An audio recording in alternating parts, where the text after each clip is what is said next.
नमस्कार दोस्तों, कैसे हैं आप सभी। आशा करता हूं कि आप सभी लोग बहुत अच्छे होंगे। सबसे पहले मेरा नमस्कार स्वीकार करें आप लोग। और हम बिना देर किए हुए आज आपको बताने वाले हैं क्लास 12th का सत्र नंबर 2। सत्र नंबर 2 क्लास 12th।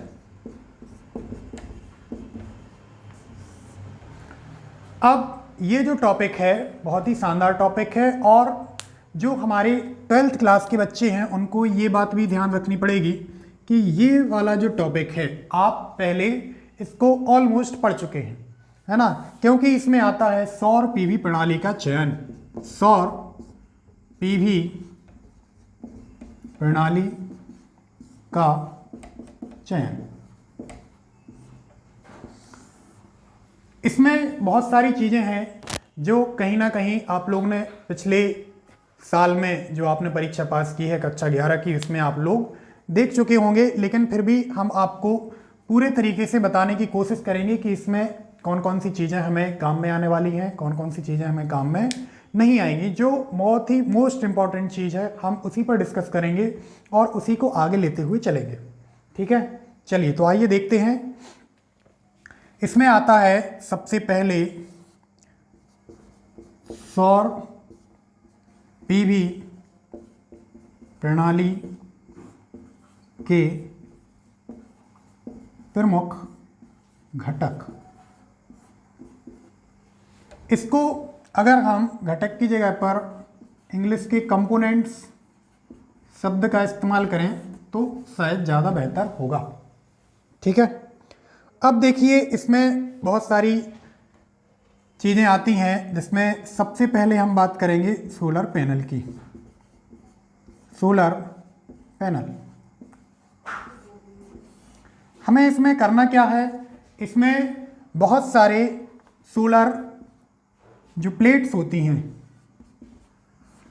बहुत सारी प्लेट जुड़ी रहती हैं, या तो वो श्रेणी क्रम में होंगी या समानांतर क्रम में होंगी।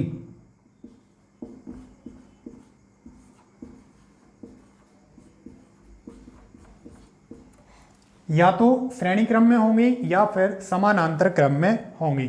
अब आप लोग पुरानी क्लासों में ये तो पढ़ ही चुके होंगे कि श्रेणी क्रम क्या कहलाता है। तो मान के चलिए ये हमारे पास एक सेल है, इसमें 2 पॉइंट हैं। ये हमारे पास एक सेल है, इसमें भी 2 पॉइंट हैं, एक प्लस का, एक माइनस का, एक प्लस का और एक माइनस का। इसी प्रकार से एक और सेल है जिसमें अनदर 2 पॉइंट्स हैं जो प्लस और माइनस हैं। तो अगर हमें इनका सीरीज कनेक्शन बनाना है तो हम एक के माइनस को दूसरे के प्लस के साथ जोड़ दें और एक के माइनस को दूसरे के प्लस के साथ जोड़ दें, और जो दो टर्मिनल हमारे पास बचते हैं, एक प्लस और एक माइनस, तो ये हमारा हो जाएगा श्रेणी कनेक्शन, या इसको हम इंग्लिश में कहें तो हो जाएगा हमारा सीरीज कनेक्शन। ठीक है, अब अगर हम सेम चीज को पैरेलल में जोड़ना चाह रहे हैं या समानांतर में जोड़ना चाह रहे हैं तो उसके लिए कनेक्शन कुछ इस प्रकार से होगा कि मान के चलिए हमारे पास ये सेल है, एक प्लस है और एक माइनस है, दूसरा सेल है, एक प्लस है और एक माइनस है, तीसरा सेल है, एक प्लस है और एक माइनस है। तो इसमें हमें क्या करना है कि जो प्लस प्लस के टर्मिनल होंगे वो एक साथ कनेक्टेड हो जाएंगे,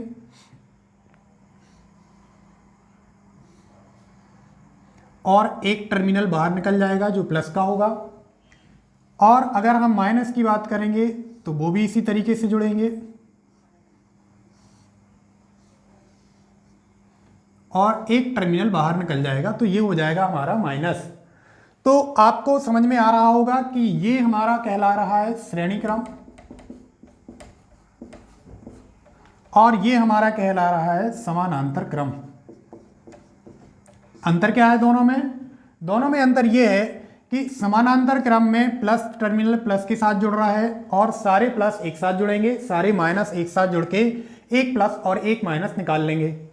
उसी प्रकार अगर हम श्रेणी क्रम को देखें तो इसमें क्या हो रहा है, अपोजिट टर्मिनल जुड़ रहे हैं। हमने क्या किया, इस प्लस को एक बाहर निकाल लिया आउटपुट के रूप में, और उसी प्रकार से तीसरे सेल के माइनस को निकाल लिया आउटपुट के रूप में, और बाकी के जो टर्मिनल है इस माइनस को हमने इस प्लस के साथ कनेक्ट किया है, और यहाँ पर इस माइनस को इस प्लस के साथ कनेक्ट करके हमने एक क्रम बना लिया है। ठीक है, ओके। तो इसमें सबसे पहले हमारा पैनल आ गया जिसमें हमारी बहुत सारी सोलर प्लेट्स कनेक्टेड होती हैं, और सोलर प्लेट कनेक्ट होने के साथ हम इसमें से एक आउटपुट टर्मिनल निकालते हैं। अगर मान के चलें हमने एक पैनल लिया है, इसमें हम क्या कर सकते हैं, इसमें भी हम बहुत सारे पैनल को कनेक्ट कर सकते हैं। मैं आपको केवल 2 या 3 का एग्जाम्पल बता देता हूं। अब मान लीजिए ये एक हमारा क्या है, सोलर प्लेट है।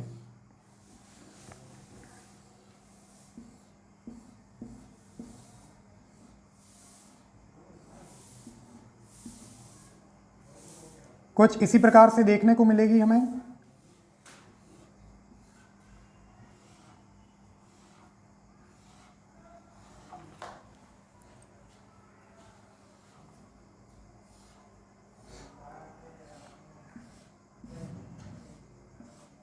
इसमें भी हमें इसी तरीके से करना है, क्योंकि इसमें भी जब आप देखेंगे तो यहां पर भी आपको 2 टर्मिनल मिलेंगे, एक प्लस टर्मिनल होगा और एक माइनस, एक प्लस और एक माइनस, एक प्लस और एक माइनस। अब आपको इनको जरूरत के हिसाब से श्रेणी क्रम में या फिर समानांतर क्रम में क्या कर लेना है, कनेक्ट कर लेना है। ठीक है, इतनी बात समझ में आ गई।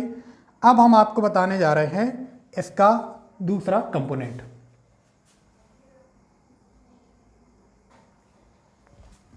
इसके बाद दूसरा जो कंपोनेंट हमारे पास आएगा या घटक हमारे पास आएगा वो है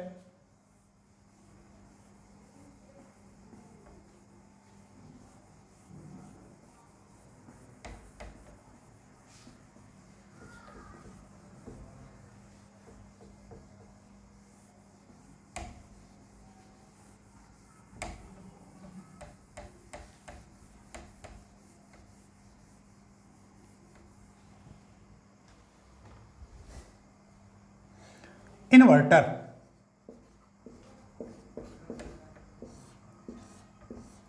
आप लोगों ने पिछली क्लासों में भी इन्वर्टर के बारे में पढ़ा होगा। क्योंकि हम इसको इन्वर्टर को क्यों ले रहे हैं ये हम आपको पहली बात बता देते हैं। इसकी बात यह है कि सोलर पैनल का जो आउटपुट होता है, सोलर पैनल जो आउटपुट देता है वो डीसी के रूप में देता है। किसके रूप में देता है, डीसी के रूप में। डीसी का मतलब क्या है हमारा, दिष्ट धारा, अगर इसको हिंदी में कहें हम दिष्ट धारा, और अगर इंग्लिश में कहें तो ये हो जाती है हमारे लिए डायरेक्ट करंट। ठीक है, अब चूंकि हमें ये लाइट चाहिए है कहां पर, घर पर चाहिए है। अब हमें ये बात भी पता होनी चाहिए कि घर में जो विद्युत इस्तेमाल होती है वो एसी होती है, क्योंकि हमारे जो सारे कंपोनेंट्स हैं घर में, जितने भी कंपोनेंट्स हम लगाते हैं, चाहे वो पंखा हो, चाहे वो बल्ब हो, है ना, ETC अगर हम लिख दें तो ज़्यादा बेहतर होगा, क्योंकि घर में जो भी ऑपरेटर्स इस्तेमाल हो रहे हैं वो आप सभी लोग जानते होंगे कि क्या क्या इस्तेमाल हो रहा है। तो हमें केवल इतना ध्यान रखना है कि वो क्या क्या यूज़ करता है, वो अल्टरनेट करंट यूज़ करता है। ठीक है, अब इन्वर्टर का यूज क्या है, इन्वर्टर का काम होता है डीसी को एसी में बदलना। क्या कहा हमने, इन्वर्टर का क्या काम होता है, डीसी को एसी में बदलना। क्यों, क्योंकि हमें ये लाइट किसी काम की नहीं है, ये विद्युत हमारी किसी काम की नहीं है, हमें विद्युत चाहिए है एसी। इसलिए हमें पूरे सिस्टम में कहीं ना कहीं इन्वर्टर का इस्तेमाल करना पड़ेगा। क्यों, क्योंकि बिना इन्वर्टर के हम इसके आउटपुट को इस्तेमाल नहीं कर सकते। ये जो आउटपुट हमें मिल रहा है इस आउटपुट को हम इस्तेमाल नहीं कर सकते। इसलिए हमें किस चीज़ की आवश्यकता पड़ रही है, हमें आवश्यकता पड़ रही है इन्वर्टर की। ठीक है, आप लोगों ने घर में देखा होगा इन्वर्टर लगा रहता है। तो इन्वर्टर को हम मेन सप्लाई से भी कनेक्ट करते हैं, मेन सप्लाई से भी कनेक्ट करते हैं, और साथ में इसका कनेक्शन बैटरी के साथ भी होता है। क्यों होता है? क्योंकि इन्वर्टर क्या करेगा, यहाँ से जो आउटपुट आएगा उसको बैटरी चार्ज भी करेगा और बाकी समय में इस बैटरी को इनपुट के रूप में इस्तेमाल करके आउटपुट में हमें क्या दे देगा, एसी करंट दे देगा। इतनी बात समझ गए होंगे आप सभी लोग, ठीक है। तो हमें क्या करना है कि इन्वर्टर का इस्तेमाल कंपलसरी रूप से करना ही पड़ेगा, क्योंकि हमें समस्या आएगी इसको उपयोग करने में, जिसका हम उपयोग नहीं कर सकते। क्यों? क्योंकि हमारे घर में ऐसा कोई उपकरण नहीं है, ऐसा कोई एपरेटस नहीं है जो डीसी करंट का उपयोग करता हो। तो हमें चाहिए है क्या, एसी चाहिए है, इसलिए हमें क्या लगाना पड़ेगा, यहाँ पर इन्वर्टर लगाना पड़ेगा, ठीक है। इसके बाद हमारे पास आता है माउंटिंग स्ट्रक्चर। अगला पॉइंट हमारे पास होगा माउंटिंग स्ट्रक्चर या माउंटिंग संरचना। अब इस माउंटिंग संरचना का बहुत अहम रोल हो जाता है हमारे सोलर पैनल में, क्योंकि हमें एक बात याद रखनी है, वो ये कि जब भी हम माउंटिंग स्ट्रक्चर की बात करेंगे तो कहीं ना कहीं हमारे सोलर पैनल को ज़्यादा से ज़्यादा इनपुट के रूप में सौर ऊर्जा प्राप्त हो, हमें ऐसा स्ट्रक्चर खड़ा करना है। हमने आपको पिछले वीडियो में बताया था कि हमें एक ऐसी दिशा निर्धारित करनी पड़ेगी। क्या निर्धारित करनी पड़ेगी? दिशा, कि हमें ज़्यादा से ज़्यादा सौर ऊर्जा प्राप्त हो, ज़्यादा से ज़्यादा सौर ऊर्जा प्राप्त हो। तो उसी प्रकार से हम ये माउंटिंग स्ट्रक्चर भी देखेंगे। माउंटिंग स्ट्रक्चर कुछ नहीं है, मान के चलिए ये हमारी सोलर प्लेट है, सोलर प्लेट बना देता हूं मैं।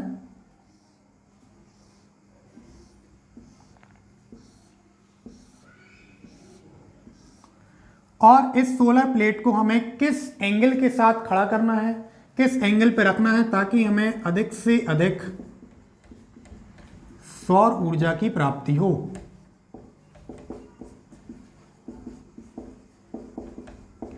अधिक से अधिक और अधिक से अधिक समय तक, मतलब ये कहें कि कम से कम समय में अधिक से अधिक, और अगर हमें ज़्यादा समय मिल रहा है तो और ज़्यादा हमें सौर ऊर्जा प्राप्त होनी चाहिए। तो हमें क्या करना है, यहाँ पर एक एंगल होता है और ये एंगल माउंट होता है कहाँ पर, या तो आप इसको ज़मीन पर भी कर सकते हैं अगर कहीं आप ज़मीन पर सेटअप बनाना चाह रहे हैं, और अगर आपने सोचा है कि हमें इसको छत पर लगाना है तो आप इसको छत पर भी कर सकते हैं, ठीक है।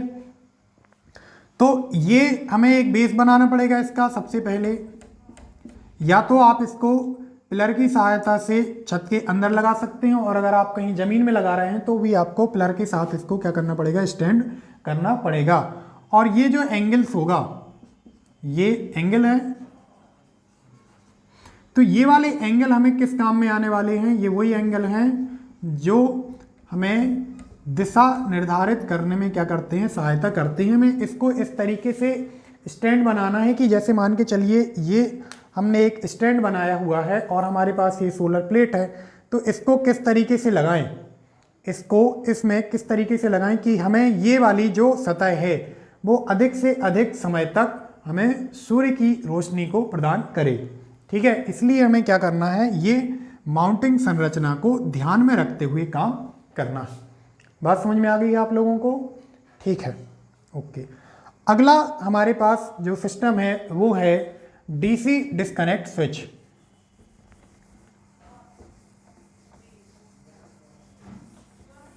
क्या बताया हमने, डीसी डिस्कनेक्ट स्विच। नाम से ही समझ में आ रहा होगा, डीसी को डिस्कनेक्ट करने के लिए हमें जो स्विच लगाना पड़ रहा है उसको हम क्या कहते हैं, डीसी डिस्कनेक्ट स्विच। क्यों? क्योंकि आप देखेंगे कि हमें सोलर पैनल से क्या मिल रही है, डीसी। फिर उसके बाद हमने उसको काय में बदला है, एसी में बदला है, फिर उसका हम क्या कर रहे हैं, उपयोग। इतनी बात समझ पा रहे हैं आप सभी लोग, क्या किया हमने, सोलर पैनल से हमें क्या मिला, डीसी, डीसी को हमने काय में बदला, इन्वर्टर की सहायता से काय में बदला है, एसी में बदला है, और इसी एसी का हम क्या करेंगे, उपयोग करेंगे। ठीक है, और इसी में एक और चीज आएगी जिसको हम बोलेंगे चार्ज नियंत्रक, जिसको हम क्या बोलेंगे, चार्ज नियंत्रक बोलेंगे। तो चार्ज नियंत्रक का क्या काम है, चार्ज नियंत्रक का काम सीधा सीधा नाम से ही समझ में आ रहा है, चार्ज या आवेश को नियंत्रित करना।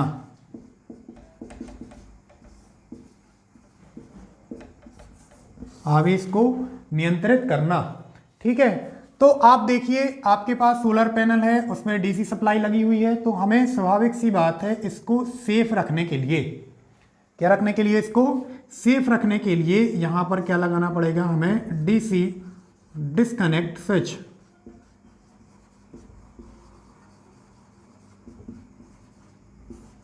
हमें एक डीसी डिस्कनेक्ट स्विच लगाना पड़ेगा और हमें ये डबल प्रोटेक्शन बनानी पड़ेगी, और डबल प्रोटेक्शन बनाने के लिए हमें एसी डिस्कनेक्ट स्विच भी लगाना पड़ेगा।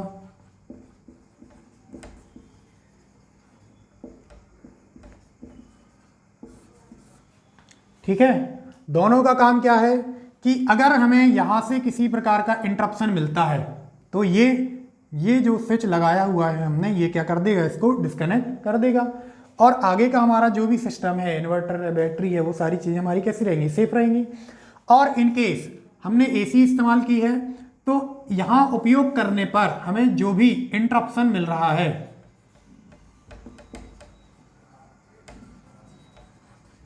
जो भी इंटरप्शन हमें मिल रहा है उसको क्या करेगा, ये जो एसी डिस्कनेक्ट स्विच है वो क्या कर देगा, सेव कर देगा, ताकि इसके इस तरफ जो भी चीजें कनेक्टेड हुई हैं वो क्या होंगी, हमारी सेफ रहेंगी, या फिर हम कह दें सुरक्षित रहेंगी, सुरक्षित रहेंगी। तो हमने क्या किया है, एक डीसी डिस्कनेक्ट स्विच का भी इस्तेमाल किया है और दूसरी तरफ एसी डिस्कनेक्ट स्विच का भी इस्तेमाल किया है। दोनों का काम क्या है, दोनों का काम एक ही है, प्रोटेक्शन। क्योंकि हम देखेंगे कि हमारा जो सोलर पैनल है वो भी काफ़ी महंगा है और जो घर में इस्तेमाल होने वाले उपकरण हैं वो भी काफ़ी महंगे हैं, तो हमें दोनों तरफ से सेफ्टी बनाए रखनी है। तो दोनों तरफ से सेफ्टी बनाए रखने के लिए आवश्यक है कि हम क्या करें, हम दोनों तरफ से प्रोटेक्शन बनाते हुए चलें।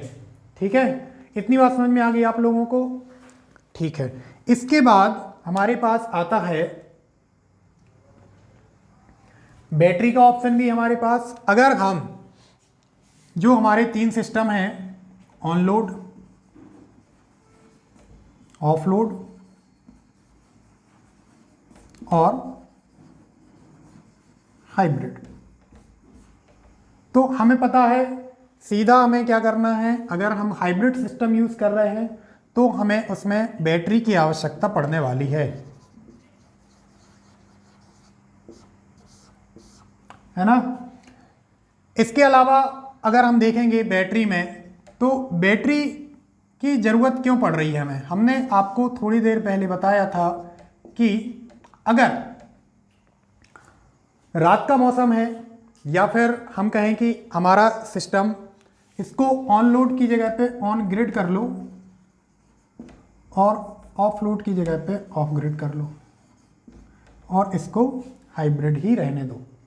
ठीक है, अगर हमने ऑन ग्रिड सिस्टम यूज किया है तो हमें बैटरी की जरूरत नहीं पड़ने वाली। क्यों? क्योंकि जो सोलर पैनल से हम सप्लाई उत्पादन करेंगे वो या तो हमारे घरों में इस्तेमाल होगी इन्वर्टर से, या फिर सीधे कहां पर इस्तेमाल हो जाएगी, वो ग्रिड सिस्टम में हमारी इस्तेमाल हो जाएगी। अगर हमने ऑफ ग्रिड का इस्तेमाल किया है तो ऑफ ग्रिड में क्या होता है कि हम बैटरी का इस्तेमाल करते हैं, और हाइब्रिड सिस्टम में क्या होता है, हाइब्रिड सिस्टम में आपकी जो सप्लाई है वो बैटरी में भी सेफ रहेगी और ये ग्रिड को भी जाएगी। मतलब इसका ऐसा है कि अगर आपने अतिरिक्त बिजली उत्पादन किया है तो वो ग्रिड को भी चली जाएगी, और अगर आप केवल लिमिटेड बिजली उत्पादन कर रहे हैं, जितनी आप यूज कर ले रहे हैं, तो वो आप बैटरी के थ्रू स्टोर करके भी रख सकते हैं। ठीक है, देखिए बैटरी का सीधा सीधा सिस्टम है, अपने घर में इन्वर्टर लगा है तो साथ में एक बैटरी भी लगी होती है। क्यों? क्योंकि अगर हमारे घर में लाइट नहीं है या हम कहें कि सप्लाई हमारी कट हो गई है तो उसके समय में क्या होगा, उस समय में हमें बैटरी एज अ बैकअप के रूप में इस्तेमाल हम कर सकते हैं। ठीक है, तो बैटरी को बैकअप के रूप में इस्तेमाल करने के लिए, क्यों? क्योंकि इनके अंदर चार्ज स्टोर होगा कि नहीं होगा। तो ये जो चार्ज स्टोर हो रहा है, इस चार्ज को हमें क्या करके चलना है, इस चार्ज को हमें उस टाइम में बचाकर चलना है जब हमारे पास सूर्य की रोशनी नहीं आ रही है। तो ऐसा कौन सा मौसम है? ऐसा मौसम है रात का। तो रात के समय में अब हमारे पास सूर्य की रोशनी तो नहीं आ रही है, लेकिन हमने क्या किया है कि इसी समय में बैटरी चार्ज करके रख ली है ना। तो जब हमने बैटरी चार्ज करके रख ली तो हमने क्या किया हुआ है, हमने उसी चार्ज को बैकअप के रूप में इस्तेमाल कर लिया है। ये जाएगा इन्वर्टर के पास और इन्वर्टर इस डीसी सप्लाई को एसी सप्लाई में बदल के हमें दे देगा और वो हम उपयोग कर लेंगे। ठीक है, आप अपने घरों में इन्वर्टर का इस्तेमाल करते ही होंगे, जिसमें एक बैटरी लगी है। इन्वर्टर हमारा मेन सप्लाई से भी कनेक्टेड है और साथ में बैटरी के साथ भी कनेक्ट है। कैसा होगा कि आपके पास लाइट आ रही है तो आपका इन्वर्टर बैटरी को चार्ज कर रहा है और साथ में लाइट भी दे रहा है, और जब लाइट नहीं है, विद्युत सप्लाई हमारी कट गई है ना, तो उस समय में क्या होगा, हम बैटरी को एज अ बैकअप के रूप में इन्वर्टर में इस्तेमाल करेंगे और घर की जो छोटी मोटी ज़रूरतें हैं उनको पूरा कर लेंगे, जैसे कि उजाला करना, या फिर ये कह लें कि हम जो गर्मियों के मौसम में पंखे का इस्तेमाल कर रहे थे तो वो भी इस्तेमाल हो जाएगा। क्योंकि देखने में ये आता है कि जनरली गर्मियों के मौसम में रात में विद्युत सप्लाई कटने की असुविधा होती है।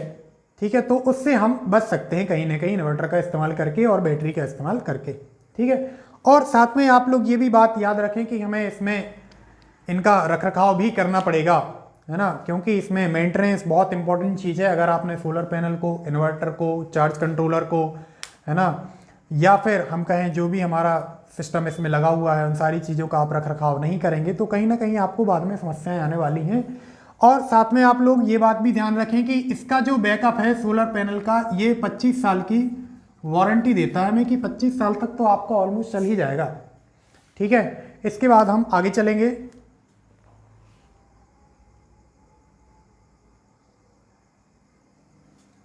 ठीक है, फिर इसके बाद आता है हमारे पास चार्ज कंट्रोलर। एक और चीज़ बची है हमारे पास, चार्ज कंट्रोलर। इसको भी हम डिटेल में देख लेते हैं। चार्ज कंट्रोलर या चार्ज नियंत्रक, चार्ज कंट्रोलर या चार्ज नियंत्रक। तो आप देखिए कि हमें चार्जिंग को भी कंट्रोल करना है प्लस डिस्चार्जिंग को भी कंट्रोल करना है। क्या कहा हमने? चार्जिंग को भी कंट्रोल करना है और डिस्चार्जिंग को भी कंट्रोल करना है। इसलिए हम क्या करते हैं, यहाँ पर एक चार्ज कंट्रोलर का इस्तेमाल करते हैं। इतनी बात भी आप लोग समझ गए होंगे, हमारे हिसाब से तो समझ गए होंगे। बाकी आप लोग देख लीजिए, अगर कोई चीज़ समझ में नहीं आ रही है तो आप लोग कमेंट करके पूछ सकते हैं दोबारा से। आपको बाकायदा हर एक चीज़ और डिटेल में बताई जाएगी ताकि आप लोगों को किसी प्रकार का कन्फ्यूजन ना हो। ठीक।